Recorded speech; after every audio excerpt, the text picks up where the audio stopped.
Praise the Lord.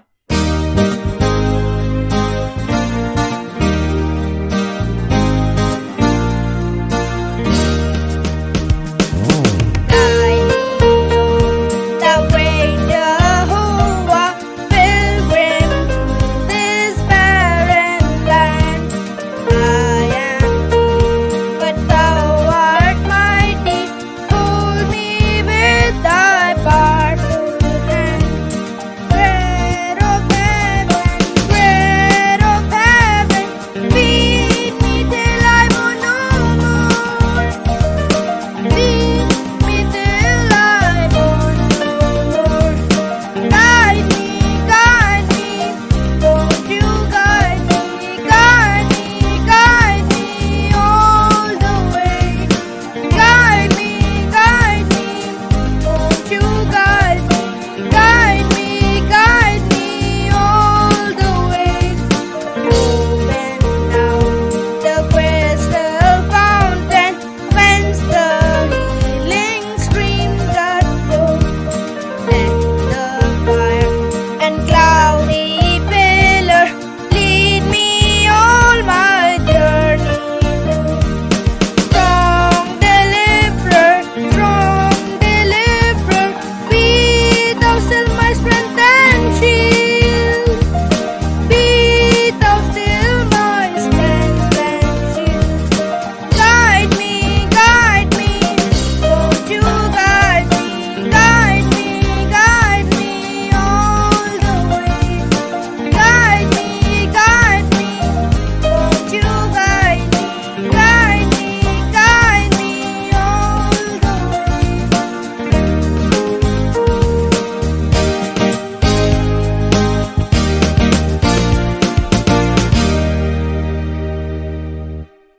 Thank you.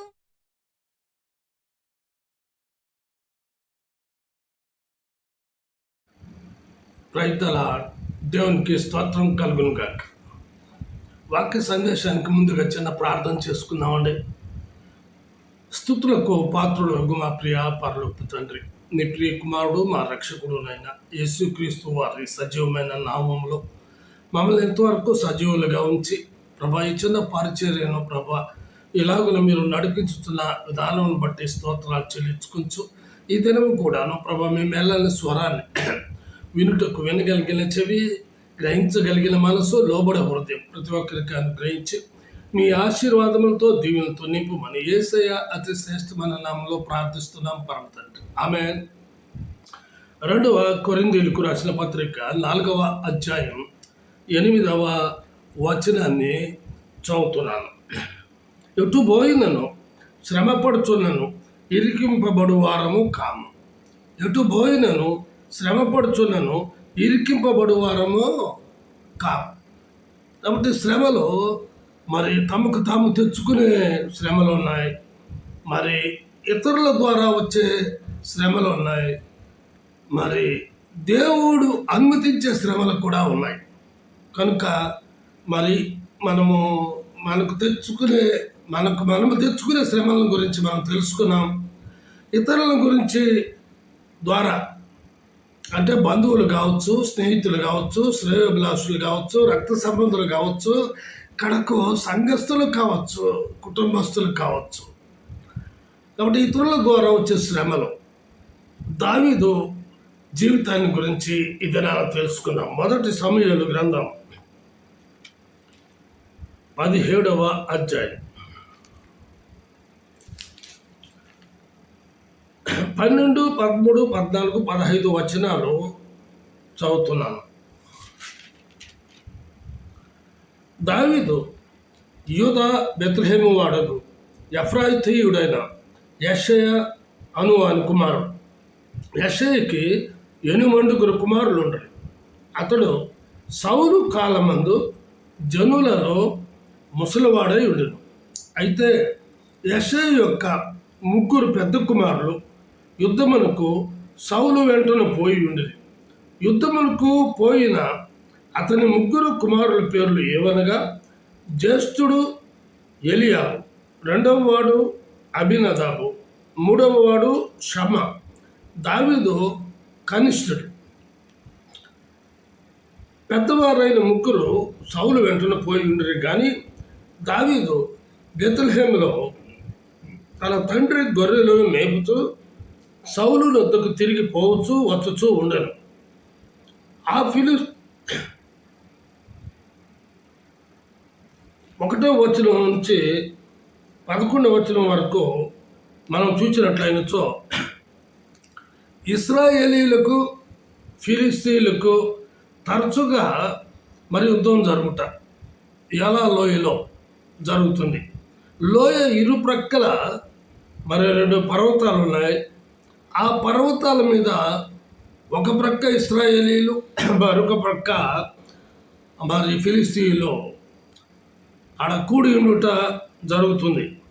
అయితే ఫిలిస్తీన్ల నాయకుడైన ఆ గొల్యాతు, గాతు వాడైన గొల్యాతు 6 మూరల జానుడు ఎత్తు, తల నుంచి పాదముల వరకు యుద్ధ కవచములు ధరించి ఉదయమునను సాయంత్రమునను తనను తాను అగుపరుచుకొంచు 40 దినాలు ఇలాగూ ప్రకటన చేయించు ఉన్నాడు.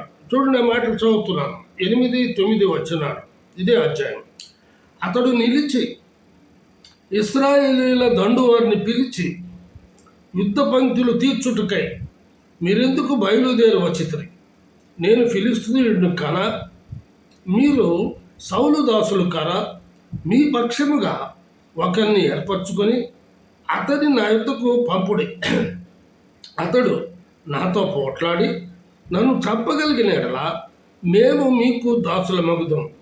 నేను అతను జయించి చంపిన ఎడల మీరు మాకు దాసులై మాకు దాస్యము చేయుదురు. ఈ దినమున నేను ఇశ్రాయేళ్ల సైన్యములను తిరస్కరించుచున్నాను. ఒకరిని నియమించిన ఎడల వాడును నేనును పోట్లాడుదమని ఆ ఫిలిస్తీయుడు చెప్పుచూ వచ్చాను. సౌలును ఇశ్రాయేల్ అందరూ ఆ ఫిలిస్తీయుని మాటలు వినినప్పుడు బహుభీతులైన తండ్రి అయినటువంటి యెషయా యుద్ధంలో ఉన్న పెద్ద కుమారుల దగ్గరకు దావీదును పంపించి వారి క్షేమ సమాచారం తెలుసుకుని రమ్మని దావీదును పంపిస్తాడు.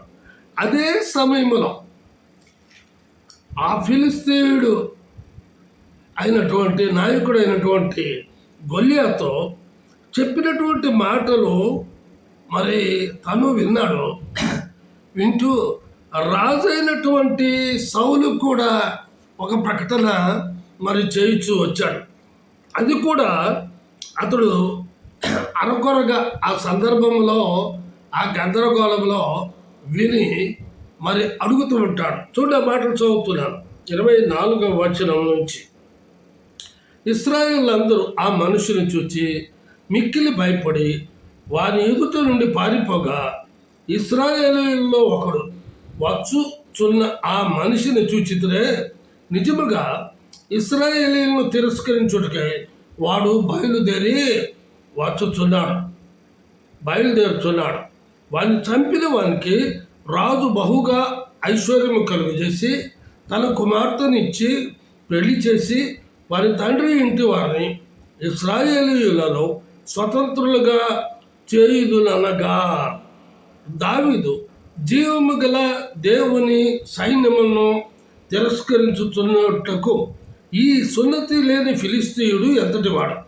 వారిని చంపి ఇశ్రాయేలులలో నుండి ఈ నింద తొలగించిన వానికి బహుమతి ఏమని తన వద్ద నిలిచిన వారిని అడుగగా, జనులు వారిని చంపిన వానికి ఇట్లిట్టు చేయబడునని అతనికి ఉత్తరం ఇచ్చిరి. అప్పుడు దావీదు, నన్ను తీసుకెళ్ళండి రాజు దగ్గరికి. తాను ఆలోచించుకుంటున్నాడు. ఏమనంటే, రాజు ఏంటి లోపల ఉన్నాడు, ఇశ్రాయేల్ ఏంటి సున్నతులైన ఫిలిస్తీన్లను చూసి భయపడుతున్నారు. వాడు ఒక ప్రకటన చేస్తున్నాడు, రాజు ఒక ప్రకటన చేస్తున్నాడు. చాలా విచారకరంగా ఉంది అని భావిస్తూ ఉంటూ అతను రాజు దగ్గరికి తీసుకుని పోమంటాడు. పోయిన తర్వాత అతడు సౌలు రాజుతో చెప్పిన మాటలు తెలియజేస్తున్నారు. 36, 37 వచనాలు. మీ దాసుడనైన నేను ఆ సింహమును ఎలుగుబంటిని చంపితేనే జీవము గల దేవుని సైన్యములను తిరస్కరించిన ఈ సున్నతి లేని ఫిలిస్తీయుడు వాటిలో ఒక దాని వలె అగుననియో. సింహము యొక్క బలము నుండి ఎలుగుబంటి యొక్క బలము నుండి నన్ను రక్షించిన యెహోవా ఈ ఫిలిస్తీయుని చేతిలో నుండి కూడాను నన్ను విడిపించునని చెప్పాను. అందుకు సౌలు, పొమ్ము, యెహోవా నీకు తోడుగా ఉండునుగా కానీ దావీదుతో అనను. దావీదు గొర్రెలు కాస్తూ ఉంటాడు.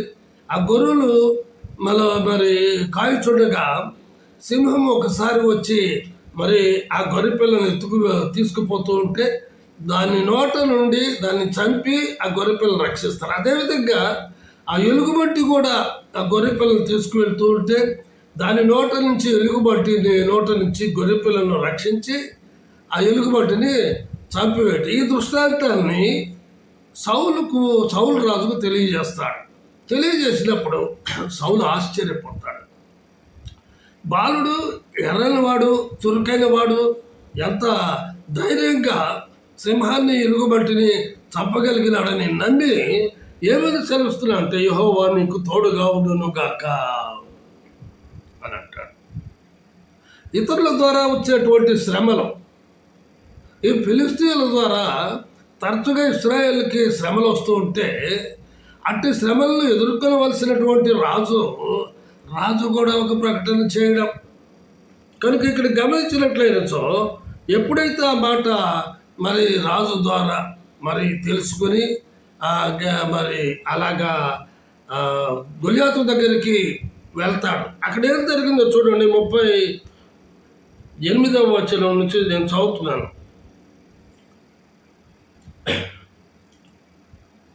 అందులో 51 సమయం లేదు కనుక క్లుప్తంగా నేను మీకు అవన్నీ తెలుసు కనుక చాలా క్లుప్తంగా తెలియపరుస్తున్నాను. 50 వచనము చూడండి. 49వ వచనం చదువుతాను. తన సంచిలో చేయి వేసి అందులో నుండి రాయి ఒకటి తీసి వడిసెలతో విసిరి ఆ ఫిలిస్తీయుని నుదుట కొట్టెను. ఆ రాయి వారి నుదురు దొచ్చినందున వాడు నేలను బోర్లా పడెను. దావీదు ఫిలిస్తీయుని కంటే బలాఢ్యుడై ఖడ్గము లేకయే వడిసెలతోనూ రాతితోనూ ఆ ఫిలిస్తీయుని కొట్టి చంపాను. వారు బోర్ల పడగా దావీదు పరిగెత్తిపోయి ఆ ఫిలిస్తీయుని మీద నిలుచుండి వాని కత్తె వరదూసి దానితో వాని చంపి వాని తలను తెగవేసను. ఫిలిస్తీయులు తమ సూర్యుడు చచ్చుట చూచి పారిపోయిరి. కాబట్టి ఆ ఫిలిస్తీయులను సునాయాసంగా దావీదు జయించగలిగినాడు. ఒంటరిగా సైన్యము లేకుండా మరి ఆ గాతువాడైనటువంటి ఫిలిస్తీన్ని ఎదుర్కొని మరి తను ఏ విధంగా మరి దూషిస్తున్నాడో ఆ దూషణ మాటలన్నీ కూడాను ఈ అధ్యాయంలోనే ఉన్నాయి. అట్టి కార్యాలు జరిగిన తర్వాత సునాయాసంగా వడిసెలతో ఒక రాయి విసిరి చంపగలిగినాడు. వాళ్ళు పారిపోయారు. ఆ ప్రకారంగా వారు దాసులు కాగలిగారు. 18వ అధ్యాయంలోనికి మనం వచ్చినట్లయినచో అక్కడ 6, 7, 8, 9 వచనాలు చదువుతున్నాము. దావీదు ఫిలిస్తీయుని హతం చేసి తిరిగి వచ్చినప్పుడు స్త్రీలు ఇశ్రాయేళ్ల ఊళ్ళన్నిటిలో నుండి తంబురులతోనూ సంభ్రమములతోనూ వాద్యములతోనూ పాడుచు నాట్యమాడుచు రాజు అయిన సౌలును ఎదుర్కొన్నట్టుగా వచ్చింది. ఆ స్త్రీలు గాన ప్రతిగానములు చేయించుచు వాయించుచు సౌలు 1000 కొలదయో దావీదు 10,000 కొలదయో శత్రువులనే హతము చేసిరి అనేది. ఆ మాటలు సౌలునకు ఇంపుగా ఉండనందున అతడు బహుకోపము తెచ్చుకొని వారు దావీదునకు 10,000 కొలది అనియో నాకు 1000 కొలది అనియో స్తుతి పాడునే, రాజ్యము తప్ప మరి ఏమి అతడు తీసుకొనగలడు అనుకున్నాను. కాబట్టి నాట నుండి సౌలు మీద విషపు చూపు నిలిపాడు. కాబట్టి మాట మీద నిలబడలేదు. అయితే శత్రువులను ఎదుర్కొనలేని సౌలు దావీదు ఎదుర్కొని చంపితే స్త్రీలు 10,000 కొలది అని మరి సౌలు 1,000 కొలదని మరి అని స్తుతులు పాడినందును బట్టి అతడు దావీదు మీద విషపు చూపు నిలిపినాడు. అయితే సౌలు కుమారుడు యోనాతాను దావీదులకు ప్రాణ స్నేహితునిగా భావించి అనేక మార్లు తప్పించాడు. వచ్చినప్పటికీ అలాగా అతని మరణ ప్రాణము నుండి మరణ అపాయముల నుండి తప్పించినప్పటికీ సౌలు అతన్ని చంపుట కొరకు అనేక సార్లు ప్రయత్నించినప్పటికీ దేవుడైన యెహోవా అతన్ని తప్పించుతూ వచ్చాడు. చూడండి 31వ అధ్యాయం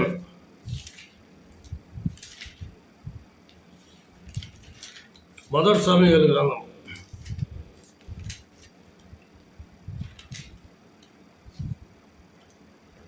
1, 2, 3 వచనాలు చదువుతున్నాను. దావీదును అతని జనులను 3వ దినమందు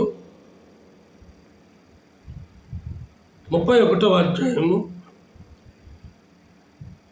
1, 2, 3 వచనాలు. అంతలో ఫిలిష్తీయులు ఇశ్రాయేలీయులతో యుద్ధం చేయగా ఇశ్రాయేలీయులు ఫిలిష్తీయుల ఎదుట నుండి పారిపోయారు. గిల్బోవ పర్వతం వరకు ఫిలిష్తీయులు వారిని హతం చేయొచ్చు. సౌలును అతని కుమారులను తరుముచు యోనాతాను, అబినదాబు, మెల్కిషువాను సౌలు యొక్క కుమారులను హతం చేసింది. యుద్ధములో సౌలు ఓడిపోవచ్చుండగా అతడు అంబులు వేయి వారి కంటపడి వారి చేత బహు గాయములు పొందాను. అప్పుడు సౌలు సున్నతి లేని వీరు వచ్చి నన్ను పొడిచి అపహాస్యం చేయకుండానట్లు నీ కత్తి దూసి దాని చేత నన్ను పొడువమని తన ఆయుధములను మోయువానితో చెప్పగా అతడు భయం చేత అలాగ చేయనలకుండాను. కనుక సౌలు తన కత్తి పట్టుకొని దాని మీద పడాను. సౌలు మరణమాయనని అతని ఆయుధములు మోయువాడు తానును తన కత్తి మీద పడి అతనితో కూడా మరణమాయ. చూసారా, అసలు ఏ అన్యాయము చేయలేదు, ఏ అక్రమము చేయలేదు. అతనికి దావీదు సహాయపడుతూ వస్తే అట్టి దావీదును చంపటానికి ప్రయత్నం చేశాడు. కడకు తను తన కుమారులు చనిపోవలసిన పరిస్థితి ఏర్పడినది. చూడండి అపొస్తల కార్యములో 13వ అధ్యాయం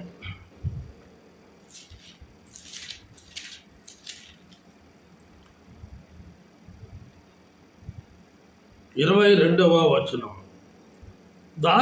తరువాత అతన్ని తొలగించి దావీదును వారికి రాజుగా ఏర్పరచును. మరియు ఆయన, నేను యెష్షయి కుమారుడైన దావీదును కనుగొంటిని. అతడు నా ఇష్టానుసారుడైన మనుష్యుడు. అతడు నా ఉద్దేశములన్నీ నెరవేర్చునని చెప్పి అతన్ని గురించి సాక్ష్యం ఇచ్చాను. కాబట్టి దేవాది దేవుడే, సృష్టికర్తే దావీదుని పొగుడుతూ ఉన్నాడు. అన్ని విషయాల్లో కూడా లోబడి విధేయత కలిగి నడుచుకుంటున్న బట్టి మరి ఇశ్రాయేలుకు రాజుగా నియమించి అలాగా రాజ్య పరిపాలన 40 సంవత్సరాలు చేయుటకు దేవుడు సహాయం చేస్తున్నాడు. అయితే సౌలు లాంటి మనస్తత్వము కలిగినటువంటి అబ్షాలోము, అంటే అబ్షాలోము దావీదు కుమారుడు. సౌలు ఎలాగా దావీదు మీద దండెత్తుతో వచ్చాడో కుమారుడైన అబ్షాలోము కూడా కొంతమందిని ఏర్పరచుకొని తండ్రి అయిన దావీదు మీదకి తిరుగుబాటు చేస్తాడు. అందును బట్టి అక్కడ జరిగినటువంటి సంఘటన మరి అబ్షాలోముకి ఆ రాజ్య అధికారాన్ని అప్పగించేసి ఎందుకు వచ్చింది కుమారుడితో బలము యుద్ధం చేయడం గెలవలేక కాదు, కుమారుడితో యుద్ధం అతడు సహించలేక అతడు మరి వెనుదిరిగి పారిపోతూ ఉంటాడు. అట్లా పారిపోతున్నటువంటి అబ్షాలోము దావీదును తరుముకుంటూ వచ్చాడు. ఏమయ్యారు కడకు? అబ్షాలోము మస్తక వృక్షానికి వేలాడి చనిపోయాడు. మరి దావీదును వెంబడించినటువంటి వారు అబ్షాలోముతో కూడా మరి సహకరించి దావీదు యొక్క సైన్యాన్ని జయించడానికి మరి యుద్ధం చేయగా 20,000 మంది అబ్షాలోము తరపున వారు చనిపోతారు. వారందరూ ఇశ్రాయేలీలే. కనుక ఎంతటి ఘోరమైనటువంటి దుష్కార్యం. ఇలాగున దావీదు ఇతరుల ద్వారా వచ్చే శ్రమలు, అటు సౌలు రాజు ద్వారా, తరువాత తను రాజ్య పరిపాలన చేస్తుంటే కుమారుడైన అబ్షాలోము ద్వారా, స్వజనుల ద్వారా కూడాను అనేకమైన శ్రమలు అనుభవించేటప్పటికీ దేవుడు అన్నిటి నుండి తప్పించుచు వచ్చాను. ఎంత గొప్ప కార్యం! కానీ మనం చదివింది భాగం అదే. 2వ కొరింథీయులకు రాసిన పత్రిక 4వ అధ్యాయం 8వ వచనం, ఎటు పోయినను శ్రమ పడుచున్నను ఇరికింపబడు వారము కాము, అపాయములో ఉన్నను కేవలము ఉపాయము లేని వారము కాము. ఆ ఉపాయం దేవాది దేవుడే. మరి ఆయన పక్షంగా, ఆయన ఎవరి పక్షంగా వహిస్తున్నారో వారి పక్షంగా ఆయన కాపాడుతూ, భద్రపరుస్తూ, పోషిస్తూ, రక్షిస్తూ నేటి వరకు జీవింపచేస్తూ ఉన్నారు. సత్యం కదా, ప్రార్థన చేసుకున్నాం. ప్రేమ నమ్మకం గల మా ప్రియ పరలోకపు తండ్రి, కృపయు కనికరము గల మా దేవా, మీ పాదాలకు వందనాలు, స్తోత్రాలు. ఎటు పోయినను శ్రమ పడుచునను ఇరికింపబడు వారము కాము. ఇతరుల ద్వారా వచ్చే శ్రమల గురించి ఈ దినాన దావీదు అనుభవించినటువంటి శ్రమలు ప్రభువా మాకు తెలియపరిచిన విధానం బట్టి స్తోత్రాలు. ప్రభు, ఈ దినాన ఇతరుల ద్వారా, క్రైస్తవేత్తరుల ద్వారా నా తండ్రి అనేక శ్రమలు వస్తున్నాయి. లోకంలో కోకోలలు, కుటుంబస్తులు, రక్త సంబంధులు, స్నేహితులు, బంధువులు, సంఘస్థుల ద్వారా అనేక విధాలుగా శ్రమలు సంభవిస్తూ ఉన్నప్పటికీ మీరే దావీదు పక్షంగా ఉండి ఎలాగో రక్షించగలిగినారో, అలాగున ఈ లోకంలో ఇంకనూ ఎవరైతే శ్రమలను ఎదుర్కొంటూ ఉన్నారో అట్టి వారికి రక్షణను అనుగ్రహించి, కాపాడి, భద్రపరిచి, పోషించి, జీవింపచేయమని ప్రార్థిస్తూ ఉన్నాము. మీ సువార్తను ప్రకటిస్తూ ఉన్నప్పటికీ, లేక క్రైస్తవ స్కూళ్ళ మరి మీద కానీ ఇలాగ రకరకాలుగా మత ఛాందస్వాదులు మరి ప్రయత్నాలు చేయించుండగా ప్రభా మీ కృప, మీ కనికరం ప్రభా సహాయం చేయమని, అలాగో కాపాడి ప్రభా భద్రపరచమని, మీ రాకడ పర్యంతం వరకు కూడాను సజీవంగా ఉంచి ఎంతోమందికి రక్షణ స్వార్థలు పంచిపెట్టగలుగులాగున కృపను, మార్గమును సుముఖం చేయమని యేసయ్య అతి శ్రేష్టమైన నామంలో ప్రార్థిస్తున్నాం పరమ తండ్రి. ఆమేన్. తిరిగి వచ్చే వారం కలుసుకుందామండి. అంతవరకు సెలవు. దేవుడు మిమ్మల్ని దీవించును గాక.